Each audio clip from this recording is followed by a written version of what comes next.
ಜನ್ಮಾದ್ಯಸ್ಯ ಶ್ರುತಿಸುನಯಮಾನೈಕವಿಷಯಾತ್ ಸ್ವತಂತ್ರಸ್ತಂತ್ರಜ್ಞೋ ಗುರುರಪಿ ಗುರೋರ್ಯಶ್ಚ ಜಗತಾಂ ವಿಮೂಢಾ ಯತ್ತತ್ವಂ ಪ್ರಕಟಮಿಹ ವೇತ್ತುಂ ಸುಮನಸೋ ಮುಕುಂದಂ ಧ್ಯಾಯಾಮ ಪಹತಕುಹಕಂ ತಂ ಸ್ವಮಹಸಾ ಸರ್ವವಿಘ್ನಃಪ್ರಶಮನಂ ಸರ್ವಸಿದ್ಧಿಕರಂ ಪರಂ ಸರ್ವಜೈವಪ್ರಣೇತಾರಂ ವಂದೇ ಜಯದಂ ಹರಿಂ ಕರೋತು ಮಮ ಕಲ್ಯಾಣಂ ಹರಿರ್ಹಯಮುಖಾಭಿದಃ ಗುರುಶ್ಚ ಮಧ್ವನಾಮಾ ಮೇ ವರದೋಸ್ತು ನಿರಂತರಂ ವಾಣಿತೆ ಕರವಣ್ಯಂ ವಚರಣೋರ್ಧಿ ಸರ್ವದಾ ಮದ್ವಾಕ್ಯಸರಣೀರ್ಭೂಯಾತ್ ಶ್ರೀಮದಾಚಾರ್ಯಭಾವಗ ಸಮಾಶ್ರಯೇ ಗುರುಂ ಭಕ್ತ್ಯಾ ಮಹಾವಿಶ್ವಾಸಪೂರ್ವಕಂ ನಿಕ್ಷೇಪೇ ಸರ್ವಭಾರಾಂಶ್ಚ ಗುರೋ ಶ್ರೀಪಾದಪಂಕಜೇ. ಇದು ವಿಶೇಷವಾದ ಸಂಚಿಕೆ. ಪ್ರತಿ ವಾರದಲ್ಲಿ ಒಂದು ದಿವಸ ನಿಮ್ಮ ಪ್ರಶ್ನೆ ನಮ್ಮ ಉತ್ತರ, ನಿಮ್ಮ ವೈಯಕ್ತಿಕವಾದ ಧಾರ್ಮಿಕವಾದ ಅನೇಕ ಪ್ರಶ್ನೆಗಳಿಗೆ ಉತ್ತರವನ್ನು ಶಾಸ್ತ್ರದ ಮುಖದಲ್ಲಿ ಕೊಡಬೇಕು ಅಂತ ಹೇಳಿ ಈ ವಿಭಾಗವನ್ನು ಪ್ರಾರಂಭ ಮಾಡಿರುವಂಥದ್ದು. ಅತ್ಯಂತ ಆತ್ಮೀಯರಾದಂತಹ ಒಬ್ಬ ಭಕ್ತರು ಜಿಜ್ಞಾಸುಗಳು ಪ್ರಶ್ನೆಯನ್ನು ಮಾಡಿದ್ದಾರೆ. ಪ್ರಶ್ನೆ ಬಹಳಷ್ಟು ಇದ್ದಾವೆ. ಒಂದೊಂದು ಪ್ರಶ್ನೆಗೆ ಅಥವಾ ಎರಡು ಪ್ರಶ್ನೆಗೆ ಒಂದು ವಾರದಲ್ಲಿ ಉತ್ತರವನ್ನು ತಿಳಿಲಿಕ್ಕೆ ಪ್ರಯತ್ನವನ್ನು ಮಾಡೋಣ. ಮೊದಲನೇ ಪ್ರಶ್ನೆ ಇವತ್ತು ಅವ್ರು ಕೇಳಿರುವಂಥದ್ದು. ನಮಸ್ಕಾರ ಆಚಾರ್ಯರಿಗೆ. ಮೊದಲನೇ ಪ್ರಶ್ನೆ ಅವ್ರು ಕೇಳಿರುವಂಥದ್ದು ಪತಿ ಪತ್ನಿ ಕಲಹ. ಯಾವಾಗಲೂ ಜಗಳ, ಕಿರಿಕಿರಿ, ಮನೆಯಲ್ಲಿ ಶಾಂತಿ ಸಮಾಧಾನ ಅನ್ನೋದಿಲ್ಲ. ಹಾಗಾಗಿ ಗಂಡ ಹೆಂಡತಿಯರಲ್ಲಿ ಅನ್ಯೋನ್ಯತೆ ಬರಬೇಕು, ಹಾಗೆ ಏನಾದರೂ ಪರಿಹಾರ ತಿಳಿಸಿ ಅಂತ ಮೊದಲನೇ ಪ್ರಶ್ನೆ ಕೇಳಿದ್ದಾರೆ. ಆಮೇಲೆ ಮಕ್ಕಳಿಗೆ ಒಳ್ಳೆಯ ಜ್ಞಾನ ಬರಬೇಕು, ವಿದ್ಯೆ ಬುದ್ಧಿ ಬರಬೇಕು, ಅದಕ್ಕೆ ಪರಿಹಾರ ತಿಳಿಸಿ. ಮೂರನೇದಾಗಿ ಆರ್ಥಿಕ ಅಭಿವೃದ್ಧಿಗಾಗಿ ಪರಿಹಾರ ತಿಳಿಸಿ ಅಂತ ಕೇಳಿದ್ದಾರೆ. ಇರಲಿ, ಮೊದಲನೇ ಪ್ರಶ್ನೆ ಇವತ್ತು ನೋಡೋಣ. ಮೊದಲನೇ ಪ್ರಶ್ನೆ ಅವರು ಕೇಳಿರುವಂಥದ್ದು ಪತಿ ಪತ್ನಿಯರಲ್ಲಿ ಅನ್ಯೋನ್ಯತೆ ಬರಬೇಕು. ಸಾಮಾನ್ಯವಾಗಿ ಇವತ್ತೇನಾಗಿದೆ, ಲೌಕಿಕವಾದ ವಿದ್ಯೆಯ ದುರುಪಯೋಗ ಆಗ್ತಾ ಇದೆ. ಇದು ತಮ್ಮೆಲ್ಲರಿಗೂ ತಿಳಿದಿರುವಂಥದ್ದು.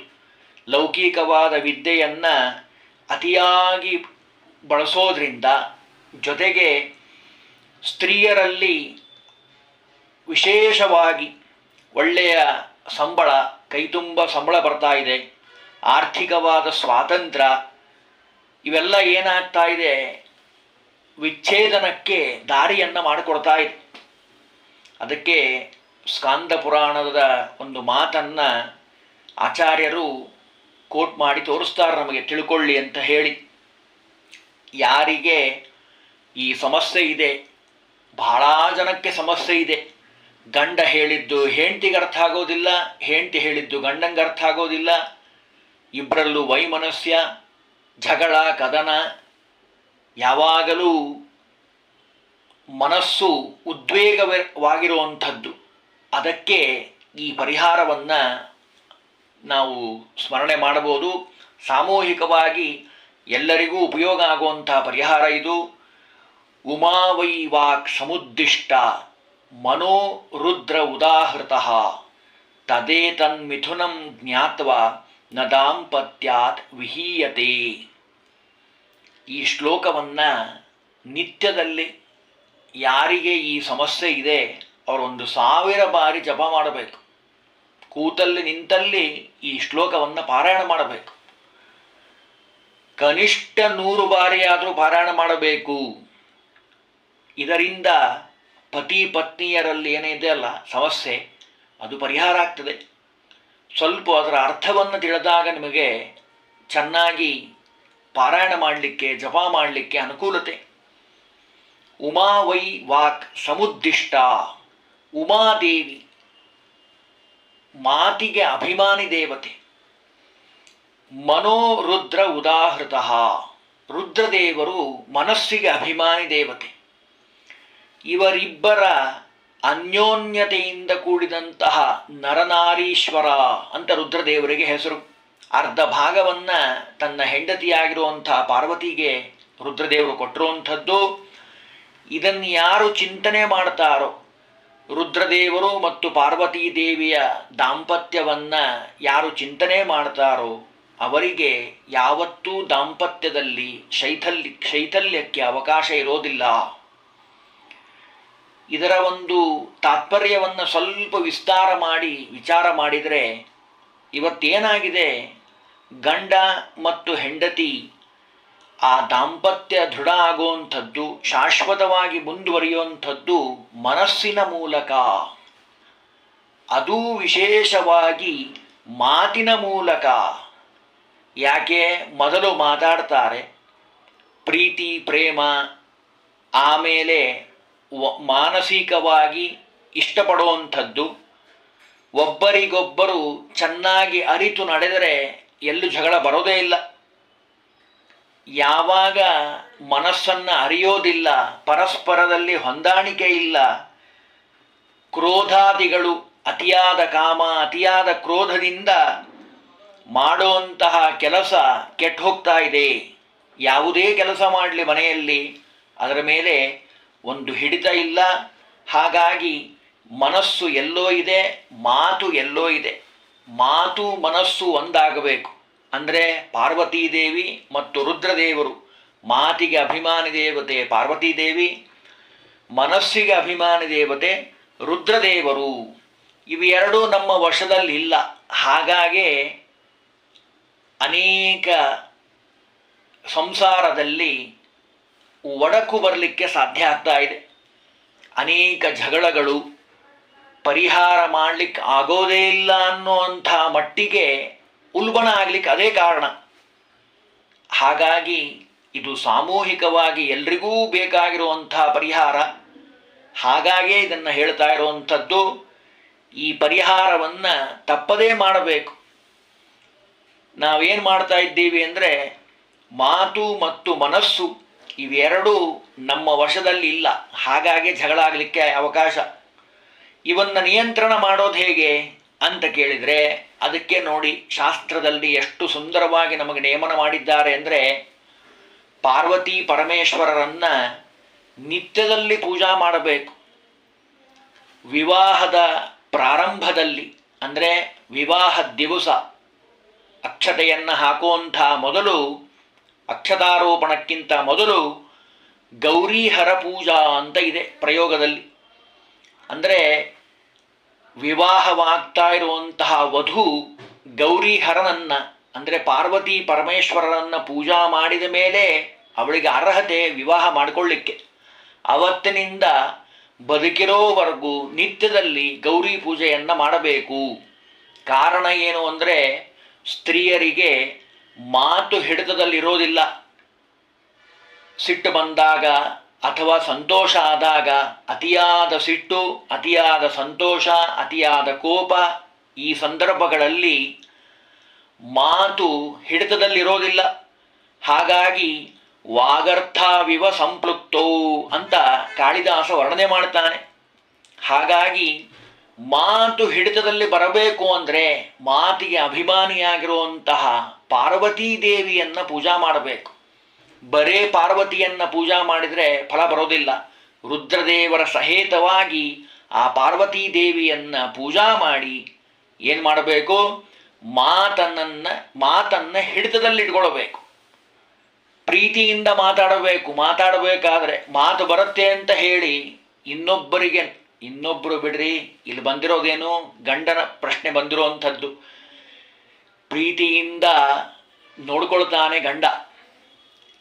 ಅಷ್ಟೇ ಅಲ್ಲ, ಎಲ್ಲ ಸಂದರ್ಭದಲ್ಲೂ ತಂದೆ ತಾಯಿ ತವರ ಮನೆ ಎಷ್ಟು ದಿವಸ ಇರ್ತದೆ, ಒಂದು ಹಂತದಲ್ಲಿ ಮಾತ್ರ. ಅದಾದ ಮೇಲೆ ಅವರಿಗೂ ವಯಸ್ಸಾಗಿರ್ತದೆ. ನಿನ್ನ ಮನೆಗೆ ಹೋಗಮ್ಮ, ನೀ ಗಂಡನ ಮನೆಯಲ್ಲಿರು ಅಂತಾರೆ. ಮಕ್ಕಳು ಗಂಡ ಮಗ ಆಗಿದ್ರೂ ಇವತ್ತು ಜೊತೆಯಲ್ಲೇ ಇರ್ತಾನೆ ಅಂತ ಯಾವ ಗ್ಯಾರಂಟಿನೂ ಇಲ್ಲ. ಸೊಸೆ ಬಂದ್ಲಾ ಅಥವಾ ಉದ್ಯೋಗನ ಬೇರೆ ಊರಿಗೆ ಹೋಗ್ತಾರೆ. ಹೆಣ್ಣು ಮಗುವಾಗಿದ್ದರೆ ಮದುವೆ ಮಾಡಿ ಕೊಡ್ತೀರಿ, ಕೊನೆಗೆ ಉಳಿಯೋದು ಗಂಡ ಮಾತ್ರ. ಗಂಡನನ್ನು ಯಾವಾಗಲೂ ಹೆಂಡತಿಯಾದಂಥವಳು ಅರ್ಥ ಮಾಡಿಕೊಳ್ಳಬೇಕು. ಗಂಡನ ಮನಸ್ಸೇನು ಅಂತ ತಿಳ್ಕೊಳ್ಬೇಕು. ಗಂಡ ಅಪೇಕ್ಷೆ ಪಡೋದು ಹೆಂಡತಿಯಿಂದ ಪ್ರೀತಿಯಲ್ಲ, ಪ್ರೀತಿ ಆಮೇಲೆ. ಮೊದಲು ಬೇಕಾಗಿರೋದು ಅರ್ಥ ಮಾಡಿಕೊಳ್ಳುವಂಥದ್ದು. ಉದ್ಯೋಗ ಮಾಡಿ ಬಂದಿರ್ತಾನೆ, ಹೊರಗಡೆಯಿಂದ ಬಂದಿರ್ತಾನೆ, ಮಳೆಯಲ್ಲಿ ನಿಂತ್ಕೊಂಡು ಬಂದಿರ್ತಾನೋ, ಊಟ ಮಾಡಿರ್ತಾನೋ ಇಲ್ಲೋ, ಮೊದಲು ಬೇಕಾಗಿರೋದು ಅವನಿಗೆ ಅರ್ಥ ಮಾಡಿಕೊಳ್ಳುವಂಥ ಹೆಂಡತಿ. ಅವನ ಮನಸ್ಸನ್ನು ಅರ್ಥ ಮಾಡಿಕೊಳ್ಳಬೇಕು. ಮಾತಿನ ಮೂಲಕವಾಗಿ ಪ್ರೀತಿಯಿಂದ ಮಾತನಾಡಿಸಿ ಆ ಗಂಡನನ್ನು ಗೌರವದಿಂದ ಪ್ರೀತಿಯಿಂದ ಮಾತನಾಡಿಸಿ ಅವನ ಮನಸ್ಸನ್ನು ಅರ್ಥ ಮಾಡಿಕೊಳ್ಳಬೇಕು. ಹಾಗಾಗಿ ಆತ್ಮನಸ್ತು ಕಾಮಾಯ ಪತಿ ಪ್ರಿಯೋ ಭವತಿ, ಆತ್ಮನಸ್ತು ಕಾಮಾಯ ಜಾಯಾ ಪ್ರಿಯಾ ಭವತಿ. ಉಪನಿಷತ್ತು ಹೇಳುವಂಥ ಮಾತಿದು. ಹಾಗಾಗಿ ಪತಿಪತ್ನಿಯರಲ್ಲಿ ರುದ್ರದೇವರು ಮತ್ತು ಪಾರ್ವತೀ ದೇವಿಯಲ್ಲಿ ಅಷ್ಟು ಅನ್ಯೋನ್ಯತೆ ಇದೆ. ಈ ಅನ್ಯೋನ್ಯತೆಯನ್ನು ಯಾರು ಚಿತ್ತದಲ್ಲಿ ಚಿಂತನೆ ಮಾಡ್ತಾರೋ, ಅಂದರೆ ಪತ್ನಿಯ ಬಗ್ಗೆ ನಾವೀಗ ತಿಳ್ಕೊಂಡ್ವಿ, ಅಂದರೆ ಹೆಂಡತಿಯಾದಂಥವಳು ಗಂಡನ ಮನಸ್ಸನ್ನು ಅರ್ಥ ಮಾಡಿಕೊಳ್ಳಬೇಕು. ಹಾಗೆ ಗಂಡನಾದಂಥವನು ರುದ್ರದೇವರ ಪೂಜಾ ಮಾಡಬೇಕು ಅಂತಾರೆ. ವಿಶೇಷವಾಗಿ ರುದ್ರದೇವರ ಆರಾಧನೆಯನ್ನು ಮಾಡಬೇಕು, ಎಲ್ಲರೂ ಮಾಡಬೇಕು. ವಿವಾಹ ಆಗಿರೋರು ಆಗದೇ ಇರೋರು ಎಲ್ಲರೂ ಮಾಡಬೇಕು. ಆಗಿರೋರು ವಿಶೇಷವಾಗಿ ಮಾಡಬೇಕು. ರುದ್ರದೇವರ ಸ್ತೋತ್ರವನ್ನೇ ಮಾಡಿಕೊಟ್ಟಿದ್ದಾರೆ ನಾರಾಯಣ ಪಂಡಿತಾಚಾರ್ಯರು. ಯಾಕೆ ಮಾಡಬೇಕು ಅಂದರೆ ಮನಸ್ಸಿಗೆ ಅಭಿಮಾನಿ ದೇವತೆ ರುದ್ರದೇವರು. ಸ್ತ್ರೀಯರಿಗೆ ಮಾತು ಹೇಗೆ ಹಿಡಿತದಲ್ಲಿರೋದಿಲ್ಲ ಅಂತ ನಾ ಹೇಳಿದ್ನೋ, ಹಾಗೆ ಪುರುಷರಾದವರಿಗೆ ಗಂಡಂದ್ರಿಗೆ ಮನಸ್ಸು ಹಿಡಿತದಲ್ಲಿರೋದಿಲ್ಲ. ಪೂಜಾ ಕೂತಿರ್ತಾರೆ, ಆಫೀಸಿನ ಕಡೆ ಚಿಂತನೆ ಮಾಡ್ತಿರ್ತಾರೆ, ಆಫೀಸ್ನಲ್ಲಿ ಕೂತಿರ್ತಾರೆ, ಮನೆ ಬಗ್ಗೆ ಯೋಚನೆ ಮಾಡ್ತಿರ್ತಾರೆ, ಎಷ್ಟೊತ್ತಿಗೆ ಹೋಗೋಣ ಮನೆಗೆ, ಮನೆಯಲ್ಲೆಲ್ಲ ಸಾಮಾನು ತೊಗೊಂಬಂದಿನ ಅಂತ ವಿಚಾರ ಮಾಡ್ತಿರ್ತಾರೆ. ಮನಸ್ಸು ಎಲ್ಲೆಲ್ಲೆಲ್ಲೆಲ್ಲೋ ಹೋಗ್ತಿರ್ತದೆ. ಅದಕ್ಕೆ ಮನಸ್ಸು ಎಲ್ಲೆಲ್ಲೋ ಹೋಗದೆ ಪ್ರೀತಿಯಿಂದ ಭಗವಂತನಲ್ಲಿರಬೇಕು. ಇಲ್ಲ ಆ ಹೆಂಡತಿ ಏನು ಪ್ರೀತಿ ಮಾಡ್ತಾಳಲ್ಲ, ಆ ಹೆಂಡತಿಯಲ್ಲಿ ಮನಸ್ಸನ್ನು ಇರೋ ಹಾಗೆ ಆಗಬೇಕು. ಅದಕ್ಕೆ ಶಾಸ್ತ್ರ ಹೇಳ್ತದೆ, ರುದ್ರದೇವರ ಉಪಾಸನೆಯನ್ನು ಮಾಡಿ ಗಂಡನಿಂದ ಹೆಂಡತಿ ಬಯಸೋದು. ಈ ನಾ ಹೇಳಿದ್ನಲ್ಲ, ಹೆಂಡತಿ ಗಂಡನಿಗೆ ಬೇಕಾಗಿರೋದು ಅರ್ಥ ಮಾಡಿಕೊಳ್ಬೇಕು. ಇದಕ್ಕೆ ವಿರುದ್ಧವಾಗಿ ಏನು ಮಾಡಬೇಕು? ಗಂಡನಾದಂಥವನು ಹೆಂಡತಿಯನ್ನು ಪ್ರೀತಿ ಮಾಡಬೇಕು. ಗಂಡನಿಂದ ಹೆಂಡತಿ ಬಯಸೋದು ಬೆಳ್ಳಿ ಬಂಗಾರ ಅಲ್ಲ, ವಜ್ರ ವೈಡೂರ್ಯ ಅಲ್ಲ, ಆಸ್ತಿ ಪಾಸ್ತಿ ಮನೆ ಯಾವುದೂ ಅಲ್ಲ. ಗಂಡನಿಂದ ಹೆಂಡತಿಗೆ ಬೇಕಾಗಿರೋದು ಪ್ರೀತಿ. ಪ್ರೀತಿ ಒಂದಿದ್ದರೆ ಎಲ್ಲವನ್ನೂ ಜಯಿಸ್ತಾಳೆ ಹೆಂಡತಿಯಾದವಳು. ಅದಕ್ಕೆ ಪ್ರೀತಿಯನ್ನು ಮಾಡಬೇಕು. ಎಷ್ಟು ಪ್ರೀತಿ ಮಾಡಬೇಕು ಅಂದರೆ, ಒಂದು ದಿವಸವೂ ಅಥವಾ ಒಂದು ದಿವಸಕ್ಕಿಂತಲೂ ಜಾಸ್ತಿ ತವರು ಮನೆಗೆ ನಾ ಹೋಗ್ತೀನಿ ಅಂತ ಹೆಂಡತಿ ಹೇಳಬಾರ್ದಂತೆ. ಇಲ್ಲ ನಾನು ಇಲ್ಲೇ ಇರ್ತೀನಿ ರೀ, ನಿಮ್ಮನ್ನು ಬಿಟ್ಟು ಹೋಗೋದಿಲ್ಲ ಅನ್ನೋಷ್ಟ್ರ ಮಟ್ಟಿಗೆ, ಅಂದರೆ ಅಷ್ಟು ಪ್ರೀತಿಯನ್ನು ಹೆಂಡತಿ ಮೇಲೆ ಗಂಡನಾದಂತ ತೋರಿಸಬೇಕು. ಕಾರಣ ನಿಮಗೋಸ್ಕರವಾಗಿ, ಅಂದರೆ ಗಂಡಂದ್ರಿಗೆ ಹೇಳ್ತಿರೋವಂಥದ್ದು, ನಿಮಗೋಸ್ಕರವಾಗಿ ತನ್ನ ಮನೆಯನ್ನು ಬಿಟ್ಟು, ಗೋತ್ರವನ್ನು ಬಿಟ್ಟು, ತಂದೆ ತಾಯಿಯನ್ನು ಬಿಟ್ಟು, ಅಣ್ತಮ್ಮಂದರು ಅಕ್ಕಂಗಿಯರು ತಮ್ಮ ಊರನ್ನೇ ಬಿಟ್ಟು ನಿಮಗೋಸ್ಕರ ಬಂದಿರುವಂತಹ ತ್ಯಾಗದ ಮೂರ್ತಿ ಆ ಹೆಂಡತಿ. ಅವಳನ್ನು ಪ್ರೀತಿಯಿಂದ ನೋಡ್ಕೊಳ್ಬೇಕು. ಆ ಭಾವನೆ ಯಾವಾಗಲೂ ಇರಬೇಕು. ಗಂಡ ಹೆಂಡತಿಯನ್ನು ಪ್ರೀತಿ ಮಾಡಬೇಕು, ಹೆಂಡತಿ ಗಂಡನನ್ನು ಅರ್ಥ ಮಾಡಿಕೊಳ್ಳಬೇಕು. ಇವರಿಬ್ಬರ ದಾಂಪತ್ಯ ಈ ರೀತಿಯಾಗಿ ಚಿಂತನೆ ಮಾಡಿದ್ದೇ ಆದರೆ, ಅಂದರೆ ಉಮಾವೈ ವಾಕ್ ಸಮುದ್ದಿಷ್ಟ, ಎಷ್ಟು ಸುಂದರವಾದ ಶ್ಲೋಕ. ಉಮಾವೈ ವಾಕ್ ಸಮುದ್ದಿಷ್ಟ ಮನೋರುದ್ರ ಉದಾಹೃತಃ ತದೇತ ತನ್ಮಿಥುನಂ ಜ್ಞಾತ್ವಾ ನ ದಾಂಪತ್ಯಾತ್ ವಿಹೀಯತೆ. ಯಾರು ಈ ರುದ್ರದೇವರು ಪಾರ್ವತೀ ದೇವಿಯ ಚಿಂತನೆಯನ್ನು ಮಾಡ್ತಾರೋ, ವಿಶೇಷವಾಗಿ 100 ಬಾರಿ ಕನಿಷ್ಠ ಈ ಮಂತ್ರವನ್ನು ಜಪ ಮಾಡಿದ್ದೇ ಆದರೆ, ವಿಶೇಷವಾಗಿ ಅವರಿಗೆ ಅವರು ಕೇಳಿರುವಂತಹ ಪರಿಹಾರ ಏನು ಕೇಳಿದ್ದಾರಲ್ಲ, ಯಾವಾಗಲೂ ಜಗಳ ಕದನ ಕಿರಿಕಿರಿ ಅವೆಲ್ಲವೂ ರುದ್ರದೇವರ ವಿಶೇಷವಾದ ಪಾರ್ವತೀ ದೇವಿಯ ಅನುಗ್ರಹದಿಂದ ಪರಿಹಾರ ಆಗ್ತಾ ಇದೆ. ಇನ್ನೂ ಪ್ರಶ್ನೆಗಳನ್ನು ಕೇಳಿದ್ದಾರೆ. ಅದನ್ನು ವಾರ ವಾರ ಆ ಪ್ರಶ್ನೆಗಳಿಗೆ ಉತ್ತರವನ್ನು ತಿಳಿಯಲಿಕ್ಕೆ ಪ್ರಯತ್ನವನ್ನು ಮಾಡೋಣ. ಹರಿ ಓಂ ಶ್ರೀಕೃಷ್ಣಾರ್ಪಣಮಸ್ತು.